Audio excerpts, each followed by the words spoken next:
नमस्कार दोस्तों, डेट है आज की 17 दिसंबर 2021 और स्वागत है आपका एडिटोरियल डिस्कशन में।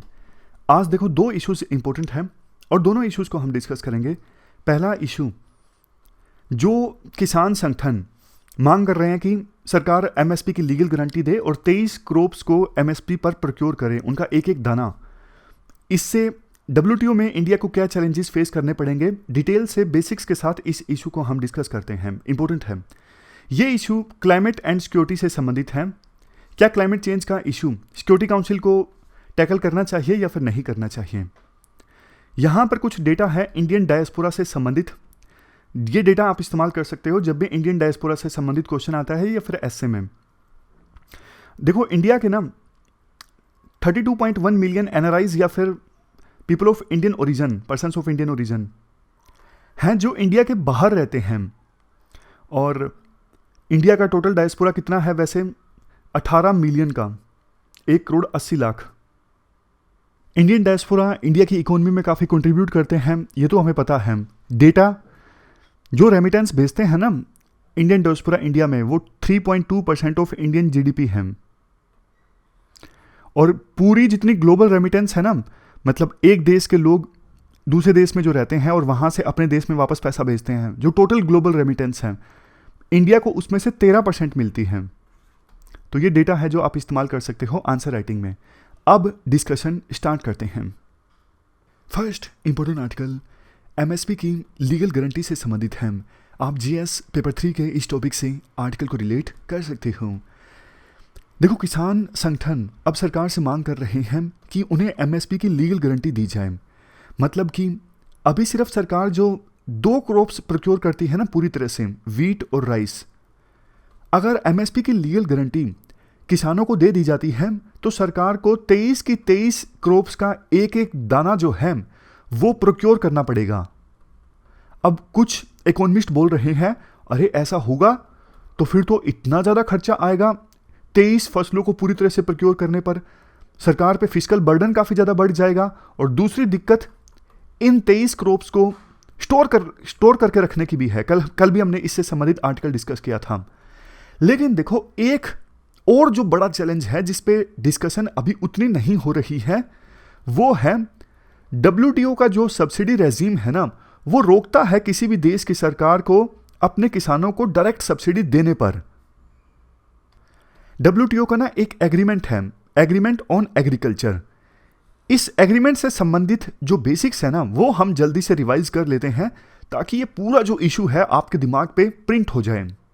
देखो, डब्ल्यूटीओ का यानी वर्ल्ड ट्रेड ऑर्गेनाइजेशन का जो एग्रीमेंट ऑन एग्रीकल्चर है, इसके 3 पिलर्स हैं। पहला, decrease import duty.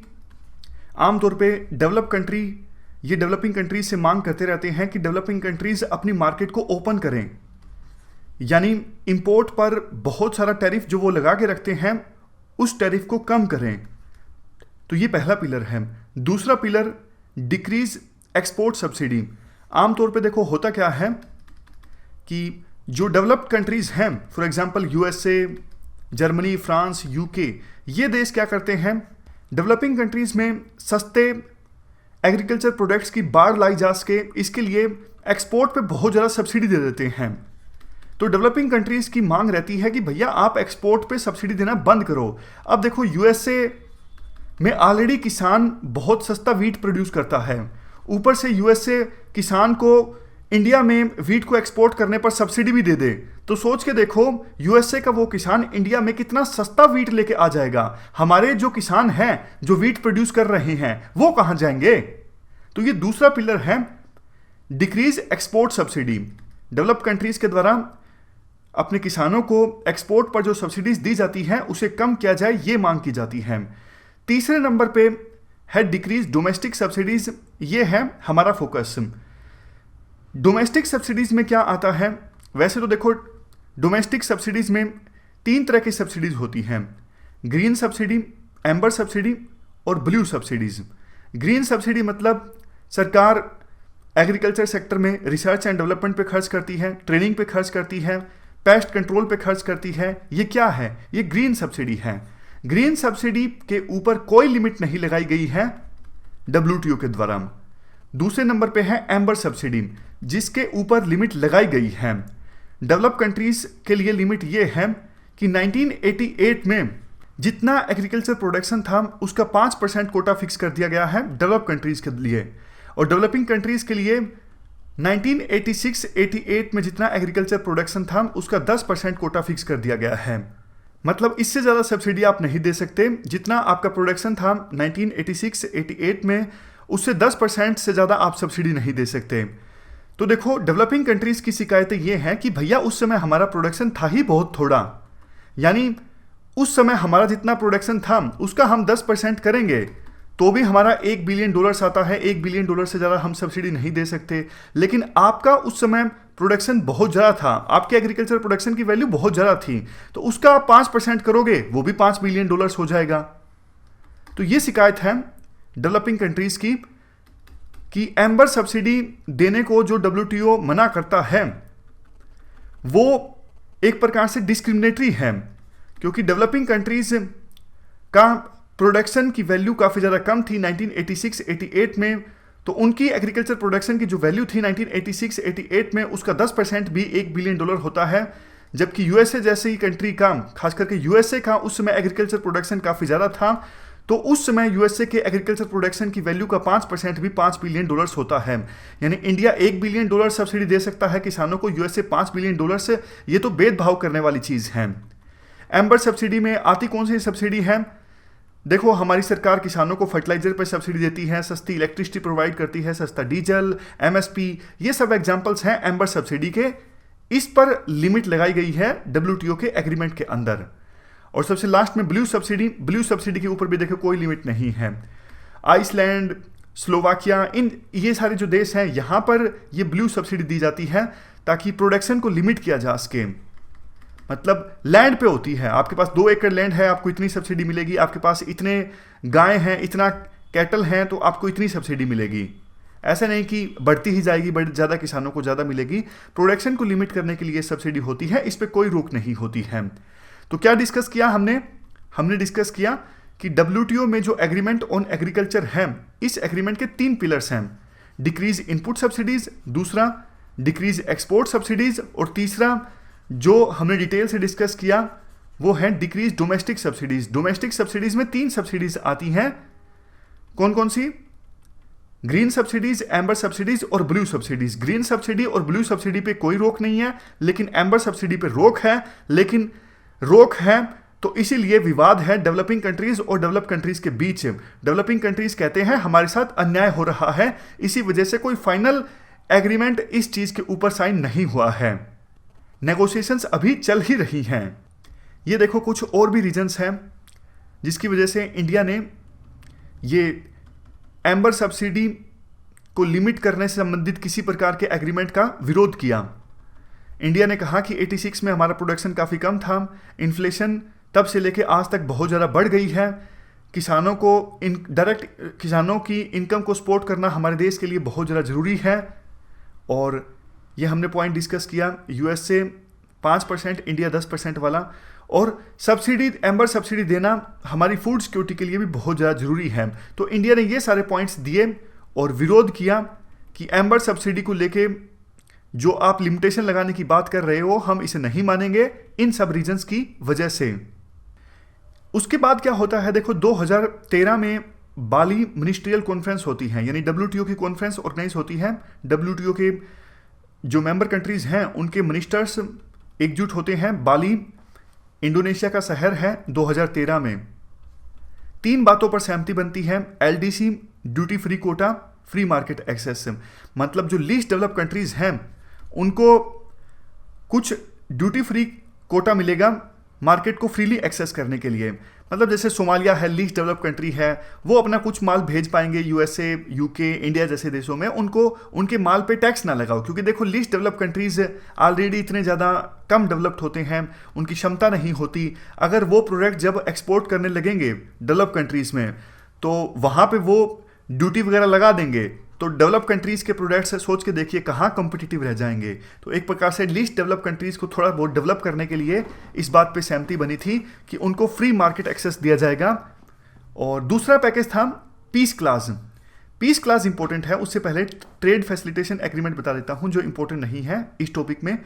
Trade facilitation agreement मतलब सहमति ये बनी थी कि सभी देश कोशिश ये करेंगे कि इंपोर्ट और एक्सपोर्ट का जो इंफ्रास्ट्रक्चर है उसे इंप्रूव किया जाए। जैसे डेवलप कंट्रीज़ की शिकायत ये रहती है कि डेवलपिंग कंट्रीज़ में इंफ्रास्ट्रक्चर होता नहीं है, हम माल बेचते हैं तो कस्टम क्लियरेंस बहुत बहुत दिनों तक नहीं मिल पाता, जहाज से माल की लोडिंग अनलोडिंग आसानी से नहीं हो पाती। तो इसलिए इंफ्रास्ट्रक्चर इंप्रूव करें डेवलपिंग कंट्रीज़ ताकि ट्रेड और ज़्यादा से ज़्यादा इन्हेंस हो सके।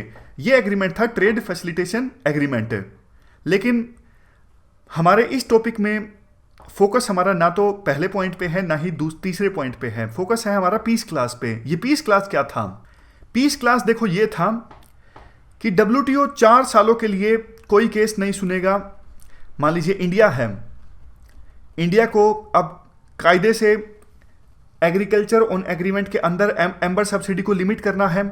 इंडिया 1986 से 88 में जितना एग्रीकल्चर प्रोडक्शन होता था उस का 5% से ज़्यादा, डेवलपिंग कंट्रीज़ के लिए 10% है, डेवलप कंट्रीज़ के लिए 5% है, उसका 10% से ज़्यादा सब्सिडी के तौर पे नहीं दे सकता।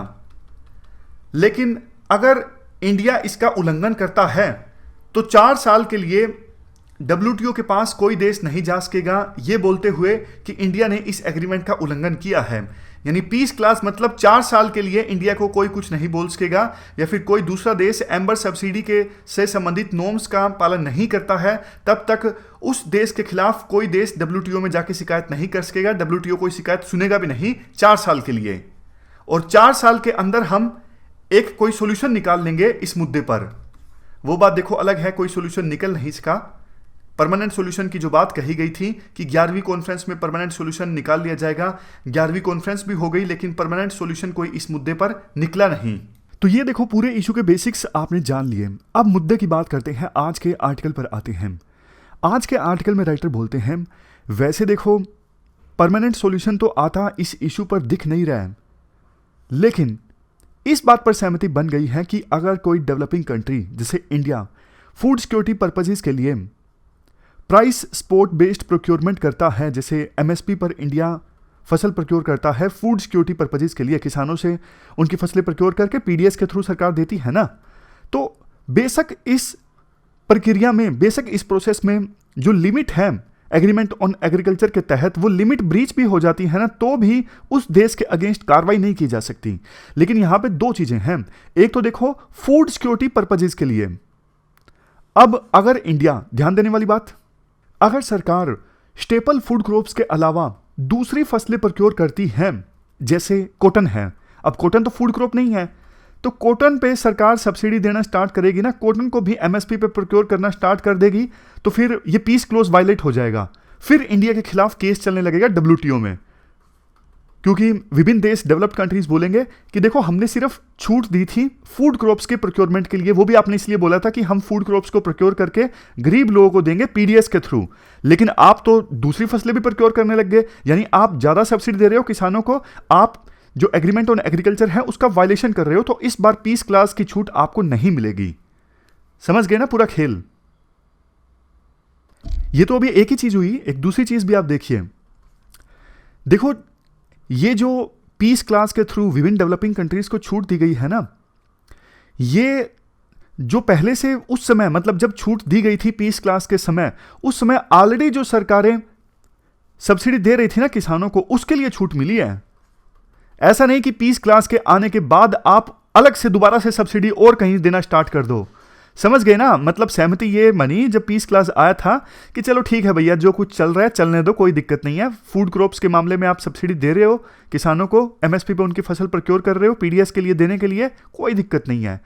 जो ऑलरेडी चल रहा है उसको तो हम नहीं रोकेंगे, लेकिन नई सब्सिडी आप नहीं दे सकते, ये तय हुआ था। तो देखो अब सरकार अगर MSP पर 23 क्रॉप्स को प्रोक्योर करना स्टार्ट करेगी, तो ये तो डेवलप कंट्रीज बोलेंगे ना, ये तो आपने नई सब्सिडी देना स्टार्ट कर दिया, ये तो आपने नया प्रोक्योरमेंट स्टार्ट कर दिया, इसके लिए हम राजी नहीं होंगे। जैसे देखो यहां पे एग्जांपल दिया जाता है, जो देश इस पीस क्लास का फायदा उठाते हैं ना, मतलब जितनी लिमिट है उससे ज्यादा सब्सिडी देते हैं, तो उनको WTO को नोटिफाई भी करना पड़ता है। जैसे 2019-20 में इंडिया ने इंडिया में राइस प्रोडक्शन की वैल्यू थी $46.07 बिलियन और इंडिया ने सब्सिडी दी किसानों को कितनी, $6.31 बिलियन। तो मतलब परमिशन लिमिट कितनी थी, 10%, और इंडिया ने टोटल सब्सिडी कितनी दी, 13.6%। मतलब परमिशन लिमिट से जितना परमिट होता है ना, उससे ज्यादा सब्सिडी इंडिया ने दी और इंडिया को यह सूचित करना पड़ा WTO को। अब राइटर लास्ट में कंक्लूड करते हैं पूरे इशू को। राइटर कहते हैं अगर 23 की 23 क्रॉप्स का एक एक दाना सरकार प्रोक्योर करती है ना, तो ये एग्रीमेंट ऑन एग्रीकल्चर का वायलेशन होगा। इंडिया फिर पीस क्लास का फायदा नहीं उठा सकती। पीस क्लास में जो छूट मिली है ना इंडिया को, वो सिर्फ फूड क्रॉप्स के लिए मिली है, राइस और व्हीट के लिए। बट इंडिया यानी सरकार कॉटन, ग्राउंडनट, सनफ्लावर सीड ये सब प्रोक्योर करती है, तो फिर इन सबको छूट नहीं मिलेगी पीस क्लास में। तो सॉल्यूशन क्या हो सकता है? एक सॉल्यूशन तो देखो ये हो सकता है कि सरकार इनकम सपोर्ट दे दे किसानों को। अभी जैसे PM निधि स्कीम के तहत एक साल में 6,000 रुपये मिलते हैं, कम है, बढ़ा सकती है सरकार। एक सॉल्यूशन ये भी हो सकता है कि जितनी लिमिट है आप कम से कम उतना प्रोक्योर कर लो ना, मतलब कॉटन और बाकी जो सनफ्लावर सीड्स ये उतना प्रोक्योर कर लो जितना लिमिट है, मतलब WTO का एग्रीमेंट ऑन एग्रीकल्चर वायलेट ना हो, जितनी परमिशन लिमिट है ना उतना प्रोक्योर कर लो किसानों से, और बाकी अगर बचता है तो उसके लिए इनकम सपोर्ट दे दो किसानों को। मतलब ऐसे कुछ फ्लेक्सिबल सॉल्यूशन निकालना पड़ेगा, अदरवाइज दिक्कत हो जाएगी। फिर WTO में इंडिया को चैलेंज किया जाएगा किसानों को दी जाने वाली सब्सिडी के लिए। और लेकिन दिक्कत पता है क्या है? दिक्कत यह है किसानों के बीच और सरकार के बीच ना रिलेशंस ज़्यादा ठीक नहीं है। मतलब राइटर का यह मानना है कि माहौल जो है ना काफ़ी ख़राब हो चुका है, ट्रस्ट का इन्वायरमेंट नहीं है। तो सरकार को वो ट्रस्ट पैदा करना होगा कि देखो हमारी जेन्युइन दिक्कत है, जो 23 की 23 फसलें हैं ना वो MSP पर हम प्रोक्योर नहीं कर सकते, अगर करेंगे तो WTO में मामला पहुंच जाएगा, ये जेन्युइन दिक्कत है, आप इसे समझें। ये सरकार को समझाना होगा किसानों को, और ये तभी समझा पाएगी सरकार जब एक ट्रस्ट का इन्वायरमेंट बनेगा। पूरा इशू हमने डिस्कस किया, चलते हैं आगे। इसके बाद नेक्स्ट आर्टिकल क्लाइमेट इश्यूज को सिक्योरिटी काउंसिल में ले जाने से संबंधित है। आप GS पेपर 3 के इस टॉपिक से आर्टिकल को रिलेट कर सकते हो। वैसे GS पेपर 2 में जो UN है वहां से भी आप इस इशू को रिलेट कर सकते हो। आप मुझे क्वेश्चन का आंसर बताइए पहले कि क्लाइमेट और सिक्योरिटी क्या ये आपस में लिंक्ड है? क्लाइमेट चेंज और सिक्योरिटी क्या ये इनका आपस में कोई रिलेशन है या फिर नहीं है? है। देखो क्लाइमेट चेंज की वजह से डायरेक्टली इनडायरेक्टली बहुत सारी सिक्योरिटी रिस्क पैदा होते हैं, बहुत सारी इनसिक्योरिटी आती है। जैसे एग्जांपल देता हूं, क्लाइमेट चेंज की वजह से फूड इनसिक्योरिटी आती है, फूड सिक्योरिटी को खतरा पैदा होता है, क्योंकि क्लाइमेट चेंज की वजह से कभी बहुत ज़्यादा बारिश आ जाती है, कभी सूखा आ जाता है, फसलें बर्बाद हो जाती हैं। तो मतलब फूड क्राइसिस, ये फूड सिक्योरिटी को खतरा है। जैसे एक और एग्जाम्पल देता हूँ, मान लीजिए क्लाइमेट चेंज की वजह से कोस्टल इलाकों में रहने वाले लोग दूसरे एरियाज में जाते हैं, वहाँ पे कन्फ्लिक्ट पैदा होता है माइग्रेशन की वजह से, तो ये भी तो एक प्रकार से सिक्योरिटी को थ्रेट है ना क्लाइमेट चेंज की वजह से। क्लाइमेट चेंज की वजह से और बहुत सारी चीज़ों को थ्रेट है, जैसे इन्वायरमेंट को थ्रेट है, तो आप इसे नाम दे सकते हो क्लाइमेट सिक्योरिटी का। अगर टेक्निकल टर्म्स में लिखोगे तो डेफिनेशन क्या लिखोगे क्लाइमेट सिक्योरिटी की? डेफिनेशन देखो ये लिखोगे कि सिक्योरिटी रिस्क इंड्यूस्ड डायरेक्टली और indirectly by change in climate pattern. Simple सी डेफिनेशन है क्लाइमेट सिक्योरिटी की, आप लिख सकते हो। अच्छा, क्लाइमेट सिक्योरिटी की डेफिनेशन देखो हमने इसलिए डिस्कस की क्योंकि UNSC में ना, यूनाइटेड नेशंस सिक्योरिटी काउंसिल में एक रेजोल्यूशन प्रेजेंट किया गया था, draft resolution on climate change. मकसद ये था यूनाइटेड नेशंस सिक्योरिटी काउंसिल में इस रेजोल्यूशन के प्रेजेंट करने का कि सिक्योरिटी काउंसिल क्लाइमेट चेंज के इशू को डील करे। अब आपके मन में एक क्वेश्चन आया होगा, पक्का आपके मन में ये क्वेश्चन आया होगा, अरे भैया वो दूसरी संस्था है तो सही है, एक वो United Nations framework convention on climate change, जो क्लाइमेट चेंज के इशू को डील करती है, बार बार नेगोशिएशन करवाती है, कॉन्फ्रेंस ऑफ पार्टीज की मीटिंग करती है ना? COP16 अभी हुआ था। आपके मन में यही आया होगा, यही राइटर के मन में आया है। राइटर कहता है कि ऑलरेडी इस इशू को जब United Nations framework convention on climate change के द्वारा डील किया जा रहा है, जो कि इस इशू पर स्पेशलाइज्ड एजेंसी है। 26 तो कॉन्फ्रेंस ऑफ पार्टीज की मीटिंग बुलवा ली इस ऑर्गेनाइजेशन ने, 190 देश मेंबर हैं इसके। यही ऑर्गेनाइजेशन, यही कन्वेंशन क्योटो प्रोटोकॉल लेके आई 1997 में, इसी ने Paris climate change agreement sign करवाया 2015 में। तो ये अच्छे से काम तो कर रही है, फिर सिक्योरिटी काउंसिल को क्यों दखल देने की जरूरत है? देखो, सिक्योरिटी काउंसिल जब इस्टेब्लिश हुई थी ना यूएन की, तो इसका मकसद क्या था? सिक्योरिटी काउंसिल का प्राइमरी मकसद है maintenance of international peace and security. यहां पे ध्यान से देखिए, maintenance of international peace and security. और अभी भी इस आर्टिकल के शुरुआत में हमने क्या डिस्कस किया? Climate and security. मतलब क्लाइमेट चेंज की वजह से भी कई तरह की सिक्योरिटी को रिस्क है, फूड सिक्योरिटी, इन्वायरमेंट सिक्योरिटी। तो इसलिए सिक्योरिटी काउंसिल को भी अब क्लाइमेट चेंज के इशू को डील करना चाहिए, और इसी के लिए रेजोल्यूशन प्रेजेंट किया गया। रेजोल्यूशन किसके द्वारा पायलट किया गया, प्रेजेंट किया गया? आयरलैंड और नाइजर के द्वारा।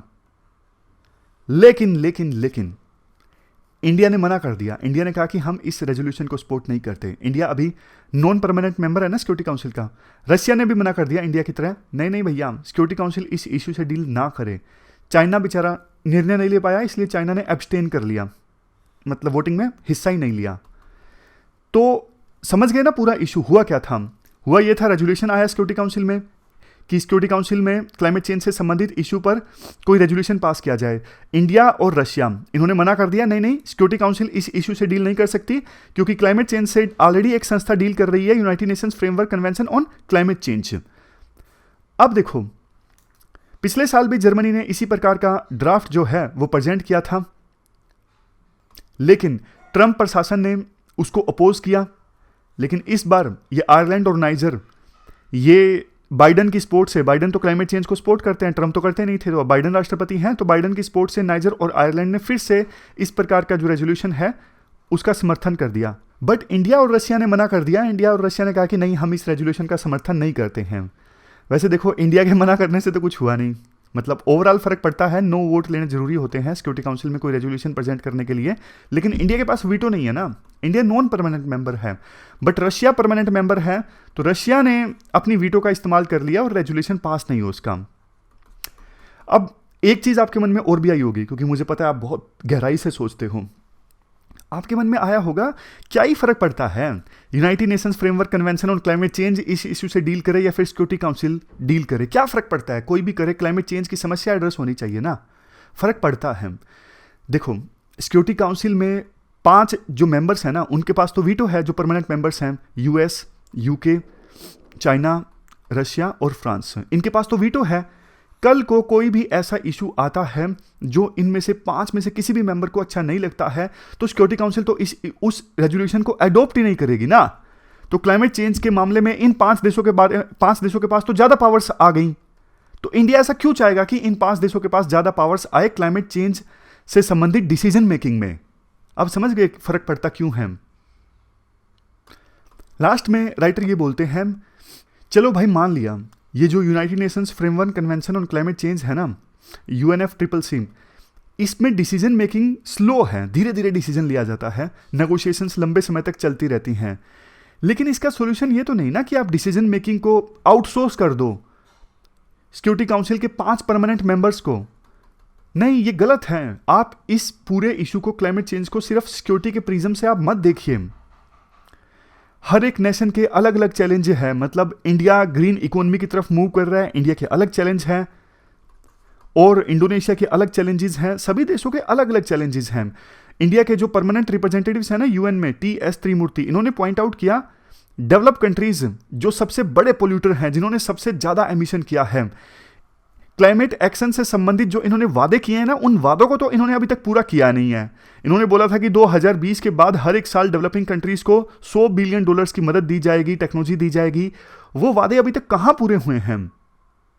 इसलिए सॉल्यूशन जो क्लाइमेट चेंज का निकले ना, वो United Nations framework convention on climate change के थ्रू ही निकले, सहमति से निकले और जल्दी जल्दी निकले। तो ये पूरा आर्टिकल हमने डिस्कस किया climate change and security council से संबंधित। हमारी आज के डिस्कशन में इतना ही है। आज 2 ही इश्यूज इंपॉर्टेंट थे, दोनों हमने डिटेल से डिस्कस किए। Thank you very much for discussion.